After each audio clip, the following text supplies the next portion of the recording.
obviously be smart, protect your capital and that kind of thing. But this too shall pass. So I just think people need to hear that right now.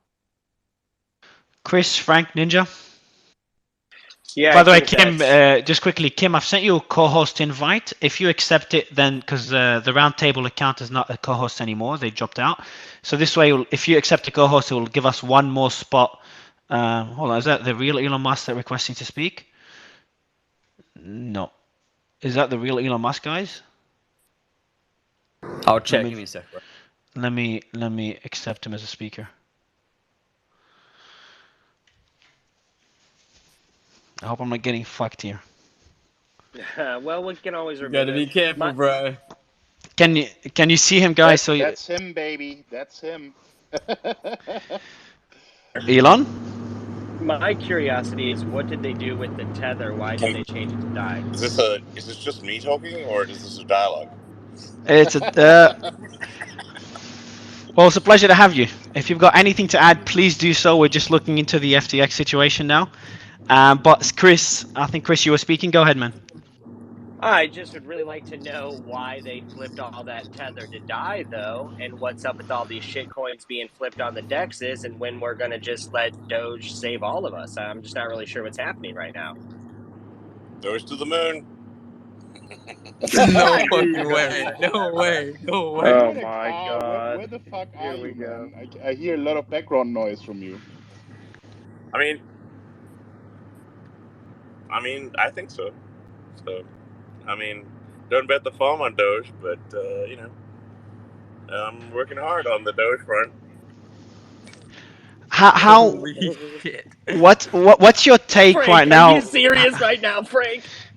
I would ask Elon a question. How fucked are we in crypto? Would love your take on it. It's been the question I've been asking every panelist, because it just keeps getting worse and worse every passing minute, and the guys here looking on chain, and every 5 minutes is breaking news.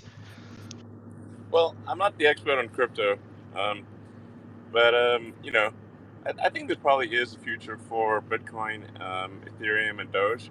I can't really speak to the others, but if you've got one of those three in a cold wallet, not in an exchange, I think, I don't know, my guess is it works out well.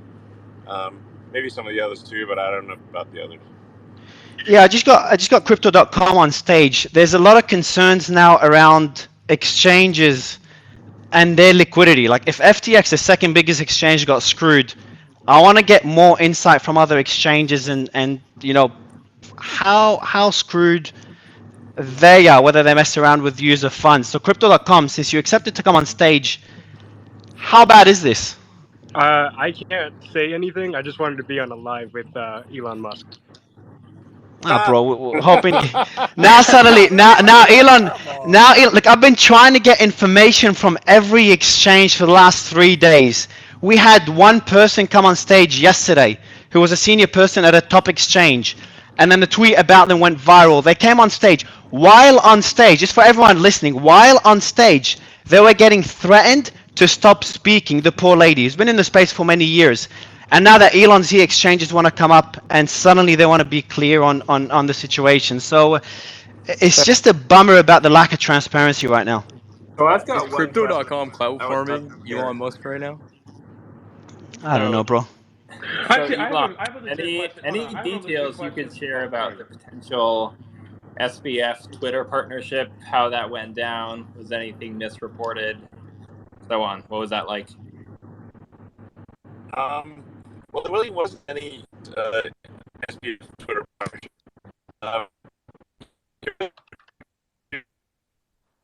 To be honest, I've never heard of him. But then, like a ton of people were telling me he's got, huge amounts of money that he wants to invest in a Twitter deal. And I talked to him for about half an hour, and I know my bullshit meter was redlining. So I was like, this dude is full of shit. That was my impression. And so then I was like, but everyone, including major investment banks and everyone, were saying, we're talking about him like he's walking on water and has $1 zillion. And I'm like, that's not my impression. And my prediction to the investment banks, which some of it is in, got you've seen on text because it was in a court case was that that dude is just there's something wrong, and he does not have capital, and he will not come through. That was my prediction, and that is definitely what happened. So I don't know. Yeah. Good. I have a question Elon, here. as somebody who's dealt with so much controversy and bad news and stuff like that, through your whole career, what should the crypto community like? What's the way to pivot and rebuild from this? How do we project ourselves through this? Like, what would you recommend anyway? Well,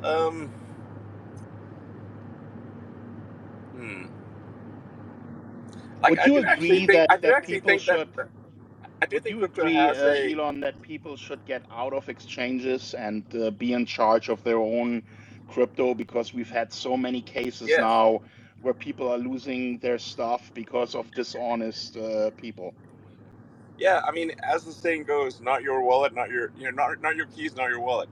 So like you really do want to just keep a cold wallet, not at an exchange. It's just I mean, listen, this is just this blockchain is a ASCII string with a, just a long ASCII string, and do you want your ASCII string? Do you want to control your ASCII string? So just don't put it in somebody else's hands. If you like your if you want to get that ASCII string back, then you want to, with this thing called the wallet. You want to control the password to it, not someone else. Yeah. So Okay. so why don't we just recommend to everyone right now, if you have your crypto sitting in an exchange, withdraw it. The rule that Yes. I make is if you have more than Yes. $150 in crypto, you can afford a $150 ledger. So Yeah. another I have a question question. just Oh, quickly before you go, Frank. Go ahead, Like Elon. no, I would reaffirm that, which is to say that if you have crypto, you should have it in a directly accessible cold wallet. Like not in an exchange. That would be wise, I think. Is Twitter looking at launching a crypto wallet? that was my next Well, we're question. looking at a lot of things, but it's a crypto wallet is not soon. But I mean, maybe something down the road we'll be open to it. But right now, Twitter's just gotta, get the basics right. So By the way, I I just think wanted to thank you. I had the biggest laugh yesterday with all of these corporates tweeting out honest shit. I had the best fun of my life. So thank you very and much. just a quick shout out. By the way, Elon, just a quick shout out. This space, which is obviously on Twitter, is a perfect example of the power of citizen journalism. We were breaking news here, and then 5 minutes later, 10 minutes later, Bloomberg or CoinDesk was reporting the story. So, what's your thoughts on Twitter's impact on citizen journalism and the impact of citizen journalism on crypto? yeah, no, I totally agree. So it's like I think we want to just elevate the voice of the people, who often, if they're directly involved in something, have a better understanding of the situation than a journalist who doesn't understand the space and actually isn't there and isn't super familiar with it. And I think you can see this example when when you read about anything in in a newspaper and you actually know the details of what happened. It's the perspective in the newspaper is often really very wrong, and but that's not true just for the things that you know about. It's true for things in general. Now I'm not like trying to totally trash traditional media. There's a role for that, of course, but I think there's the information flow of the world could be much better, and much more accurate with citizen journalism, and a much more real time like we're doing right now. Um, and people can come in and comment and disagree with each other or present counter arguments, and it's great. Um, there's this thing that just came out called Community Notes, which is like I think going to be fantastic for fact checking truth, and just generally, let's let the voice of the people reign. Vox populi, vox dei. So I'm big. I mean, it just let's not have the news be controlled by a small number of media oligopolies. It should also be controlled by me. Just kidding. Alex, you had a question about Dogecoin. Alex, I'll let you go next. Hey, I actually research blockchains just for fun, and a lot of people don't take Dogecoin seriously, but when you dive into the tech, there are some interesting use cases for sure. And I guess my question for you is twofold. Number one, what made Dogecoin specifically stand out to you for being a good use case for Twitter? And the second is, what are specific crypto specific applications you see when it comes to social media? Because I think a lot of focus has been around decentralized finance, but obviously with you running a huge social media platform, what are ways to bring that ledger and decentralized database technology to the social realm? Shit. Bro, you had a good question and he dropped out. And where's Kim? There's Kim. Oh, no, he's there. Oh, no, no, he hasn't dropped out. Elon, you're there. You're muted. I thought you dropped out. Oh, he's just co-host now. Oh, it's just, he just sometimes it glitches when you get swapped to co-host. Guys, yeah. I was going to ask him about NFTs, but I mean...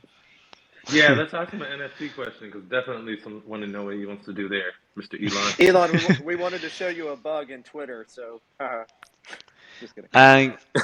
Let me bring it. By your own app? Let me bring. Oh no, he's unmuted. Elon, you there? You've unmuted. That's a good question, by the way, Alex. Give you credit for that. In the meantime, was there any breaking news, chat or Fubar until Elon fixes his mic? Anything new with the FTX situation? XBT, he tweeted out not too long ago. He seems to confirm that some of the funds appear to be white hats, white hat related, and he linked a couple wallets. The multi-sig evolution. So the way it went down, first people were withdrawing to a single EOA. Then it looked like they were pooling funds into a multi-sig, which then, and a lot of people are saying that the multi-sig is actually white hat actors from within FTX. Okay, that's good news at least. It's good timing for good news. I want to see who's gonna. By the way, Chet, you're the co-host. While we're waiting for Elon's mic to work, can you go through who's requesting to speak? Because suddenly we have it went up 10x. Let's see if there's someone interesting that suddenly wants to be transparent or someone interesting to bring on stage. Elon, are you there? Elon's probably trying to connect to the Tesla Bluetooth right now, I can totally imagine Elon right now just talking. You know that glitch that happens sometimes? You're talking and nobody else can hear it. It's just so funny. Well, we know what the engineers are working on tomorrow. One of the fascinating things too about this is just I think we're 3 nested bankruptcies deep at this point. Voyager went under, and then FTX bought them, and then FTX went under, and people were and bankruptcy liquidators trying to save them, and then somebody hacked them.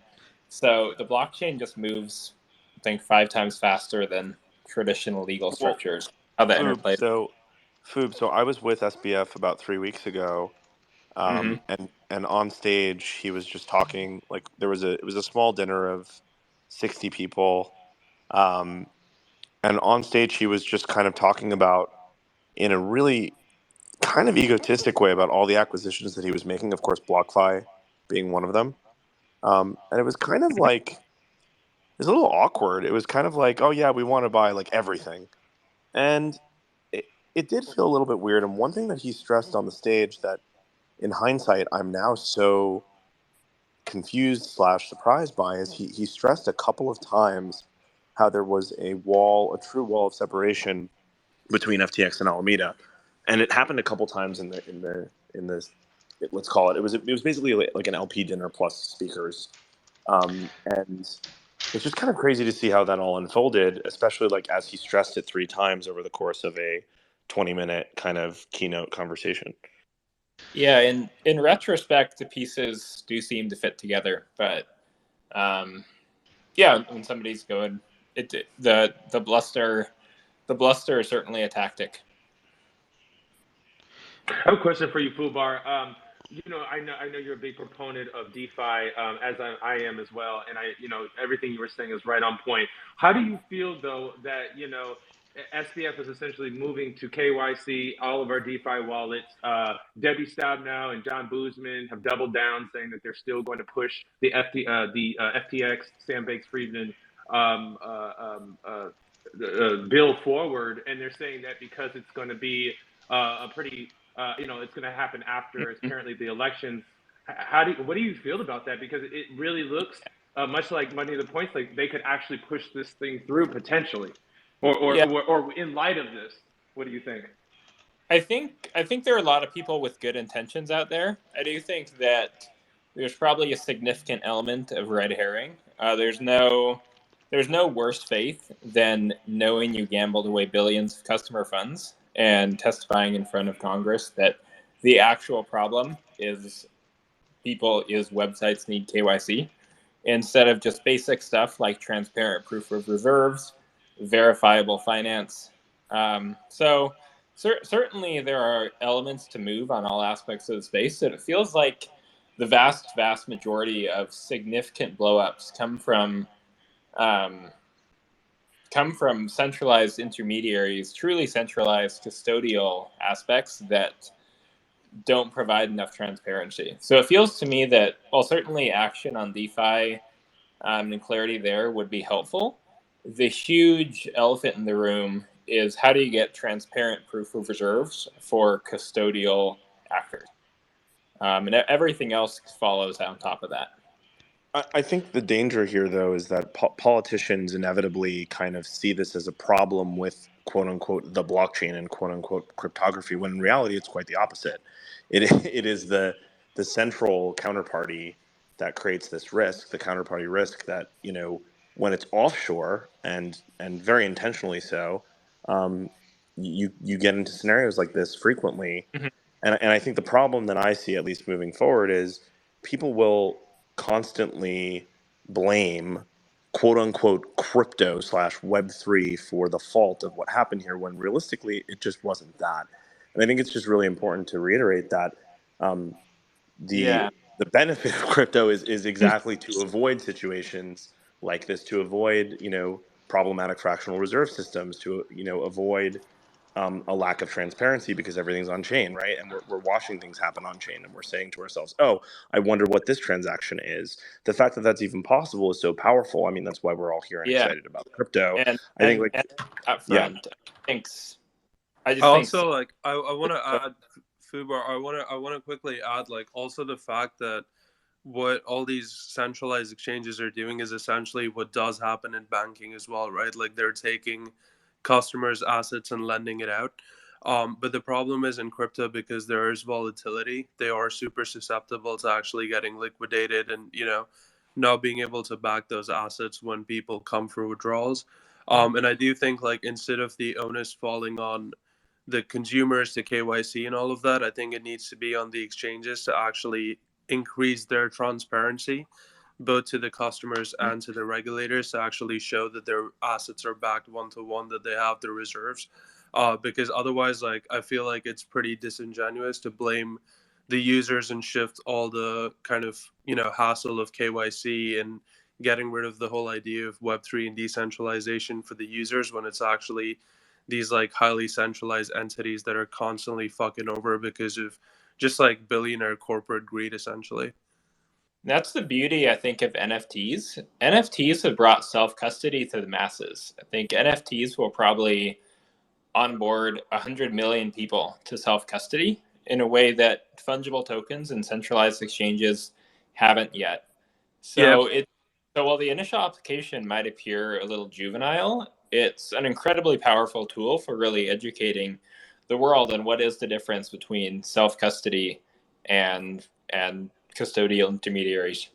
Yeah, I mean, I think the problem though is, like, because of this incident and all the attention it's getting, a lot of people, especially people who are not too educated and familiar with Web3 and crypto, don't even get the concept of self-custody. They just see crypto as this like one big thing, and this just tells them, yeah, crypto is a scam because these things are happening, when in fact there is all these other options and so much other cool stuff being built, and so much for transparency, security, efficiency. And so I think honestly at this point in time, it's also imperative that the Web3 community as a whole like come together to actually showcase the strengths. Just because it will take a while for us to kind of shift back that narrative that's now being, fostered because of all the shit that's gone down over the past few weeks.